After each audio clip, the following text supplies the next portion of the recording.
ఏలయా వితతం విశ్వం ఏమ తస్మై నమో నమః.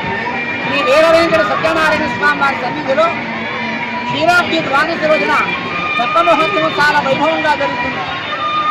శ్రీ మహావిష్ణువు దక్షిణాయనంలో ఆషాఢ మాసంలో యోగనిద్రలోకి వెళతాడు.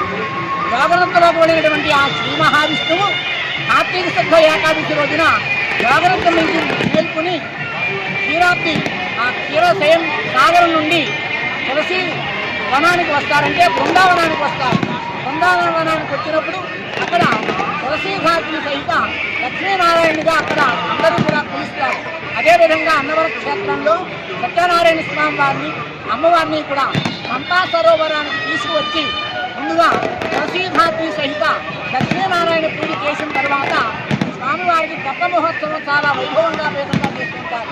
జీవితంలో ఒక్కసారైనా సరే ప్రతి ఒక్కరూ కూడా ఈ తెప్ప మహోత్సవాన్ని తిలకించాలి. తెప్ప మహోత్సవం చూడడం చేత తిప్పలు తప్పుతాయని పెద్దలు అంటూ ఉంటారు. కారణం చేత ఎవరైనా ఒక్కసారైనా సరే అన్నవర క్షేత్రానికి వచ్చి ఈ తెప్ప మహోత్సవంలో పాల్గొని స్వామివారి ఫోటోకు పాత్రలు కావాల్సిందిగా కోరుతున్నారు.